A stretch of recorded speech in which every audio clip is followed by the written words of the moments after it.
Hello, everyone, and welcome to another episode of the Home Buying Journey. My name is Todd, the mortgage captain. Today, we're diving deep into one of the first and most crucial steps of the home buying process, which is getting pre-approved.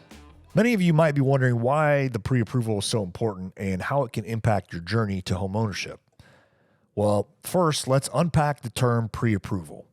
If we break it down, pre means before, and approval is the act of agreeing or consenting. So when we talk about mortgage pre-approval, we're essentially talking about getting a heads up or a preliminary green light from a lender about a loan even before you've picked out a house. Imagine you're shopping for a car. Instead of wandering into the dealership hoping you can afford the car you fall in love with, you walk in knowing exactly what you can spend down to the dollar. The dealer is going to know you're serious and ready to buy. That's the same power of the pre-approval in the housing market. But it's not just about knowing your spending limit. It's about understanding where you stand financially and what adjustments, if any, you need to make before committing to home ownership. Sometimes the pre-approval process can highlight areas of your financial profile that require attention, like outstanding debts or discrepancies in your credit report. Addressing these can not only increase the loan amount you qualify for, but also lead to better interest rates. And one key point I want to stress here, just because you're pre-approved for a certain amount doesn't mean you have to spend that full amount. It's essential to consider other ongoing costs like property taxes, homeowners insurance, potential homeowners association fees, and maintenance. Your dream home is one that doesn't just fit within your pre-approved limit, but also sits comfortably within your broader financial picture. Okay, now that you understand what a pre-approval is, you may be wondering how you start the process. Well, getting started is actually quite easy. I would recommend you start by gathering your documentation, which we'll discuss next. Then set up a discovery call with your lender. If you would like my help, you can easily schedule a discovery call with me, and I'll provide those details at the break and at the end of this episode. In your discovery call, we'll review the basics and discuss your situation or scenario. After that, we will either start the application process right then on the phone, or I'll send a link for you to complete the application online. I'll review the loan application in a future episode, but for now, what you need to know is that the loan application is your loan officer's way of documenting your financial picture, as well as your intentions with your regards to a home loan. Now, a big piece of the application will be verifying and documenting your information. Because of this, documentation is a huge piece and is very important. Now, if you've ever tried to assemble a piece of furniture without the instruction manual or tried to bake a cake without the recipe, you'll know how crucial having the right set of directions can be. Think of your financial documentation as your recipe for mortgage pre-approval. Your documents paint a clear, comprehensive picture of your financial health. Lenders don't just rely on your word. They need tangible proof to understand your financial habits and gauge the risk they're taking by lending to you. By providing complete and accurate documentation, you're giving them a lens to view your discipline, reliability, and overall credit worthiness. While reviewing your documents, lenders might identify areas of concern, like gaps in employment or large unexplained deposits, just as a couple examples. Now, these can be red flags, so having the opportunity to clarify or address these concerns head on can smooth out potential speed bumps down the road. It's also important for you to realize that your financial documentation plays a pivotal role in determining the terms of your loan. Strong financial records can translate into favorable interest rates and terms, potentially saving you thousands over the lifespan of your loan. Now, on the flip side, discrepancies or gaps in documentation can result in less favorable terms or even a loan denial. In essence, while gathering all this paperwork might seem tedious, it's the foundation upon which your home buying experience rests. It's the difference between building your dream home on solid ground or on shifting sand. Now, the most common question I get on documentation is, what exact documentation will I need to provide? So this one is going to depend on certain factors. So what I'm about to go over is in no way a definitive or all-inclusive list. It's just to give you an idea of what to expect. So first, you're going to need to verify your identity, and your lender is going to do this through requiring a government-issued photo identification. So this is typically going to be a driver's license or a passport. If you are not a U.S. citizen, you also will need to provide either a copy of your visa or your permanent resident alien card. Next, you will be asked to document your income. So exactly which documents to provide will depend if you are a W-2 employee, which means you work for another company, or if you are self-employed. Self-employed does include business owners as well as people just working as independent contractors. So now, if you are a W-2 employee, you'll need to provide your most recent pay stub and your W-2s from the most recent 2 years. If you are self-employed, you'll need to provide the 2 most recent years of tax returns. If your business files its own tax return, then you're going to need to provide both your personal returns and your business returns. And the lender will also need to document that you have funds to purchase the home. There's always going to be closing costs and a down payment required. So the lender is going to verify this by reviewing your bank statements. So this means we're going to need the 2 most recent monthly statements for any bank account that currently has money in it and that you plan to use to buy the home. Now, I'll break down bank statements in a future episode. I'll explain why we need them and what the lender is looking for. So now, those are the main items, but there can be more depending on your exact situation. For example, if you are divorced, we're going to need a copy of your divorce decree. And if you have a separation agreement, we'll need a copy of that as well. Another example would be is if you had a bankruptcy in the last 7 years. We're going to need a copy of that documentation as well. Anyway, the items I mentioned a moment ago, those are the main standard items that you will be asked to provide when you submit for a pre-approval. Now, your method of providing this documentation has typically involved you uploading PDFs or even pictures of these documents to your lender's web portal. This is evolving, though. Some lenders, including the company that I work for, do provide some options for you to provide the consent and information needed for us to retrieve some of these documents and data electronically. This makes it easier for you as you no longer need to track down these old documents. Okay, enough about documentation. Another key piece of your application is going to be your credit score. Think of your credit score as a snapshot of your financial reliability. It's a number, but behind that number is a story. It's a story of how you've managed, respected, and navigated your financial responsibilities. Let's break down why this score is so pivotal in the home buying journey. So your credit score isn't just a random number. It really truly encapsulates years of financial behavior. It considers payment history, amounts owed, the length of the credit history for each of your accounts, the type of credit used. So when I say type of credit, you have installment loans, of course, mortgage loans, you have revolving accounts, which are credit cards, and so forth. So there's different types of credit being used. And of course, it's also going to consider recent credit activity. So lenders use all of this as a window into your past to predict future behavior.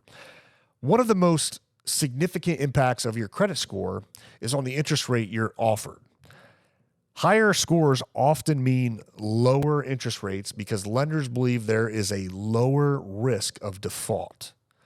Now, over a lifetime of a mortgage, even a difference of 0.5% in interest, that can add up to be tens of thousands of dollars. And beyond just interest rates, your credit score can influence whether you're approved for a mortgage at all. Now, certain loan types do have minimum credit score requirements. And in addition, if your score is on the lower end, you might face stricter terms like higher down payments or private mortgage insurance requirements. So your credit score is like a report card for your financial life. And just like in school, the better your grades, the more opportunities that become available to you. It's never too early to start working on improving your credit and your credit score. All right, so let's talk about how do we figure out, the loan amount, what we are going to qualify you for. For the most part, this is going to come down to debt to income ratio. So debt to income ratio is a ratio that we look at as lenders to see how much money you're spending every month. Let me rephrase that. How much of your income, what percentage of your income that you're spending on your monthly liabilities? Okay, so when we look at your total debt to income ratio, that's going to include your future house payment plus all your other liabilities. So that could be other loans, student loans, car loans, installment loans, also minimum payments required for your credit card accounts and so forth. So why we look at that as a lender is we want to make sure that after you make your house payment, you still have some money left over to pay for everything else that you need to pay for on a monthly basis. You need to buy groceries. You need to put gas in your car. All these basic things that you need to be able to do, you have to have that money. So as an example, if you make $1,000 a month and you ask for a mortgage that's going to result in a $900 monthly payment, that's not leaving you a lot of money left over to pay your other living expenses. So that's not going to work out. So the debt to income ratio that we're generally looking for is going to vary based on the loan program that you choose and also your overall credit profile. So it can adjust. So you're going to want to work with your loan officer to see where you fall in that range. Some lenders are going to tell you keep it under, 36%. Some will tell you to, if you're under 41, you're good. I can tell you that if you have great credit, you can go as high as 50% on a conventional loan, or maybe even as high as 56% on an FHA loan. So it really just varies depending on the loan program that you choose. Okay, so the loan officer contacts you and says, great news, you're pre-approved, and then you get an email with a pre-approval letter. Why is this letter, let's really dive into this question. Why is this letter so important? So let's imagine for a moment you're going to a concert.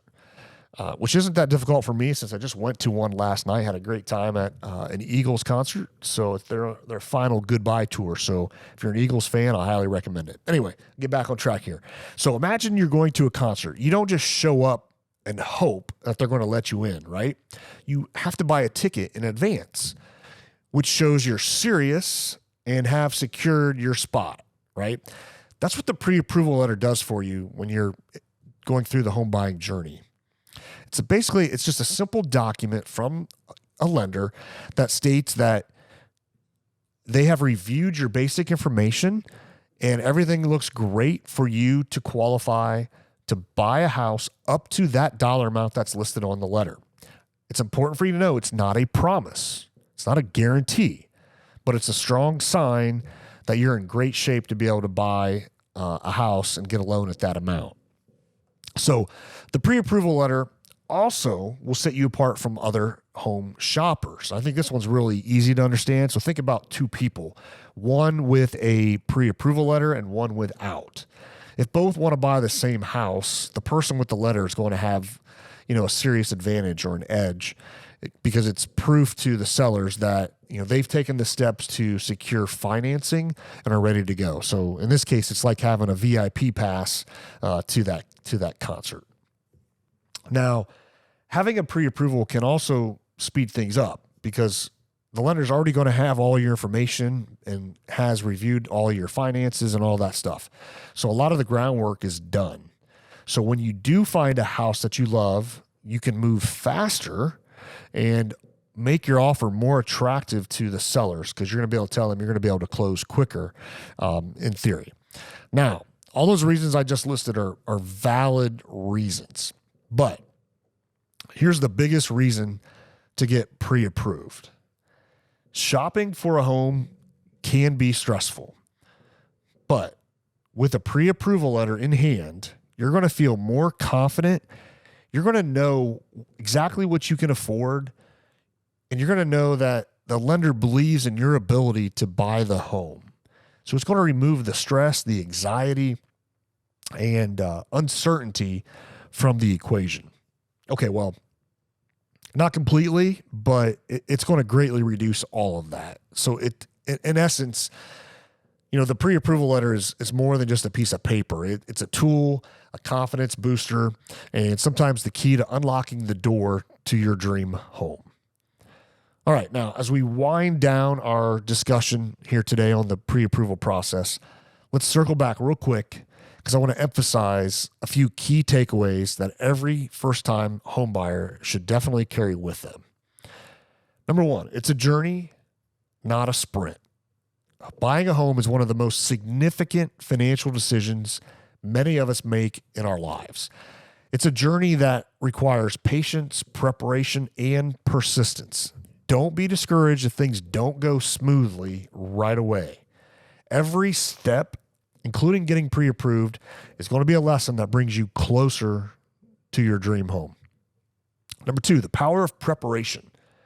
We've covered a lot today, but if there's one thing I hope you remember, it's that it's extremely important to be prepared. Just like an athlete will train for a big game, preparing your finances and understanding the process will set you up for success. The pre-approval is a big part of that preparation. Number three, lean on professionals. While it's essential that you educate yourself, and remember, you're not alone in this journey, okay? From loan officers to realtors, there's going to be an entire team of professionals who can guide you. Don't hesitate to ask questions, seek advice, and lean on their expertise. Me personally, I always instruct my clients to reach out to me at any time with questions, especially if they don't understand something. I want my clients to fully understand not just what a number means, but what other terms and vocabulary items mean to make sure that they're completely knowledgeable. Because again, that helps remove that anxiety and stress and sometimes fear of the process. Number four, look forward with confidence. Remember, with every document you gather, every credit report you review, and every financial detail you consider, you're not just preparing for a loan, you're laying that foundation for your future home. Embrace the process. Embrace it with optimism, and you'll know that every effort you put in now will pay off in the end. All right, thanks for joining me today to learn about the pre-approval process. All right, we're going to have a very short break to deliver a quick message, but after that, I'm going to continue on this topic with a real estate agent here in the studio. I think you're going to appreciate hearing what an agent has to say about pre-approval letters. We'll be right back.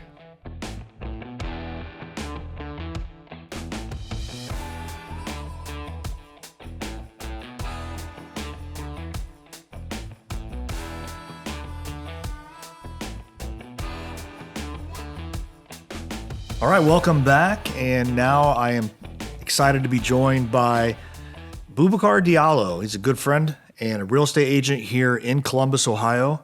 Welcome. Thanks for joining us today. Thank you, Todd. All right. Thank you for inviting me. Yeah, absolutely. Tell us, what real estate brokerage are you working out of today? Yeah, I'm working with Remax Connection, and we are located in Gahanna, Ohio. I'm currently in the Lori Kim team. Okay, fantastic. Now, in the previous segment, it was all about the pre-approval process. Okay. When somebody comes to you as a client and they tell you they want to buy a house, when do you recommend to them to start the pre-approval process? As soon as possible, Todd. This is the first part. You cannot expect buying a house without a pre-approval letter. Unless you have the cash, right. money to buy it. Yeah, and it's great to have that pre-approval in hand and know what your approval amount is, right? Because correct, you could be looking at houses that you can't afford, or maybe you're looking at houses at a lower value when you could actually afford something at a higher value that would excite you more, right? Absolutely. Yeah. So now, Boubacar, where are you from originally? Yeah, originally I'm from Guinea. It's a country in West Africa. I've been in the U.S. for almost 10 years. Okay. Fantastic. What was that like, moving from Guinea to the United States? What was that like? Because most people listening probably haven't had that experience. It is not easy, Tad. It is very difficult to leave your native country and to restart your life in another country. You are used to something, and both countries are different. But I was able to fit myself here with my family and to make the life easy. Yeah. Great. Now, obviously, you speak really good English. Did you speak English before you came, or did you learn it once you came here? No, I learned speaking English here in the U.S. Okay. Well, you're doing well. Thank doing you. good. Oh, doing thank good. you. So, native language in Guinea is it French, or what is it in Guinea? No, my native language is actually Fulani. It's a dialect we speak. Okay. And the official language is the colonizer language, and it is French. Okay. So you speak probably several languages then, Yes. counting English and French. And yes, the absolutely. dialect. Yeah. Fantastic. So now you've been here for about 10 years. How long have you been a real estate agent? I've been a real estate agent for 1 year. 1 year. Okay. Yes. Well, that really surprises me because I have seen your work and seen the production that you're doing and the amount of people you are helping, every month. You are doing really, really well. Yes, thank you. Yeah. So what motivated you to become an agent, or why did you decide to become a real estate agent? Oh, yes. First of all, my wife wanted to become a real estate agent. And when she went to the school, and she calls me, she was at school, she said, listen, this is for you. This is really what you can do, because I know how you are, and try this. At that time, I was exploring, all different options. So what I can do. So let me get this straight. So you were exploring options, and your wife went to a real estate class, and she figured out that you would be great at this. Absolutely, That's awesome. Because she knows me better than anyone else. Right. And like I was saying, I was exploring options. Yeah. I came here in this country with my degrees. It was not easy to do the transaction.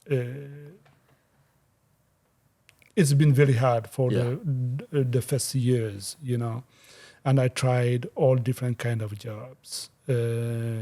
By being Uber driver, yellow cab driver in New York City, working in a restaurant, truck driving. Yep. So I tried all those kind of jobs. It didn't work out because I didn't like it.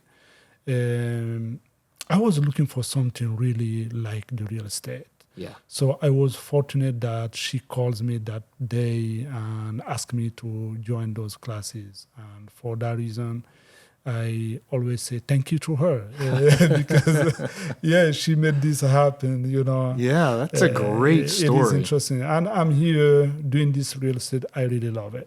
Yeah. It's easy to do a job that you like, that you love. Yeah. I enjoy doing it. The reason why anytime I'm working with a client, I don't look at the client as a client, I like to look at the client as someone that need help to secure a loan to get a house. Right. So I do all my best to help those clients get into the house they like. Yeah. Yeah. And, I already mentioned it once, but I'm going to mention it again. You're doing really, really well. I've Thank you. seen what you've been doing and the amount of you. people you've been helping.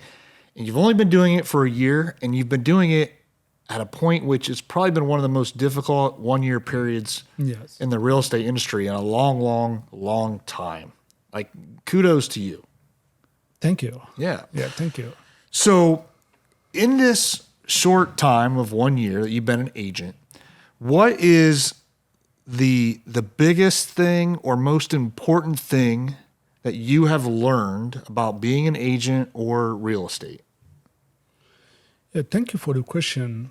The most important thing is in the sense of helping the client secure a loan.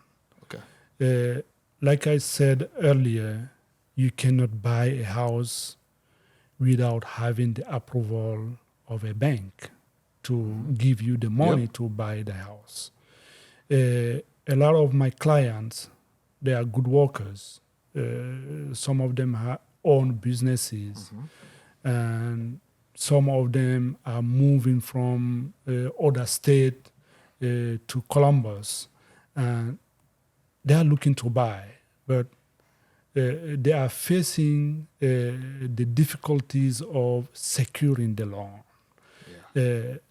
Hopefully, in this short period of time, by helping those people, I have learned a lot how to prepare them in order to get the pre-approval and the approval of the bank.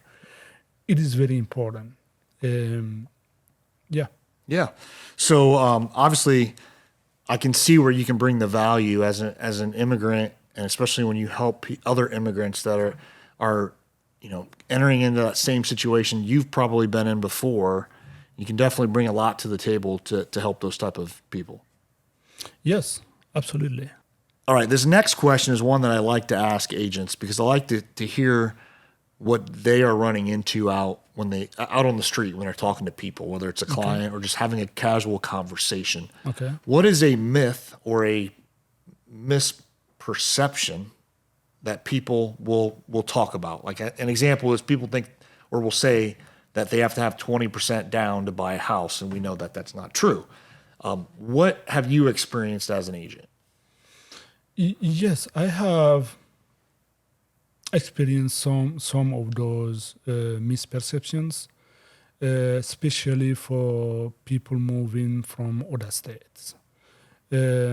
Usually, people think that they cannot buy a house here in Ohio when they just move from other states. And also, they don't know that they can be in New York or in Chicago and buy a house here prior to moving in Columbus. So these are some misperceptions. Yeah, those are some good ones. That people have, and that's why they need to speak to, speak to an agent, speak to you, and you can help them and guide them through that process. An agent who knows Right. how those things work, and with the help of good lenders. Right. Okay. So if somebody is listening right now and they're thinking about becoming a real estate agent, what helpful or positive advice can you give them as they embark on their journey?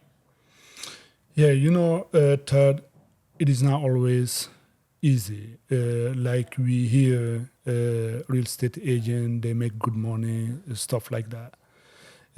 Before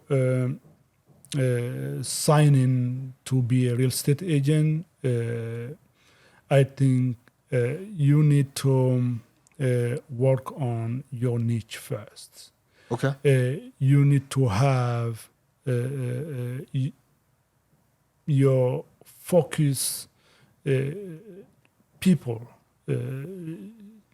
So you mean like for yourself, you're as an immigrant, you obviously are probably in the know about other immigrants that are coming to Columbus and in that community. And that's kind of where a lot of your focus is, or that's your niche, where maybe somebody else, maybe they live in Dublin and they are younger and work with first-time home buyers their age. Just whatever it is, find a niche is what you're saying. Yes, absolutely. All right, back to you for a second.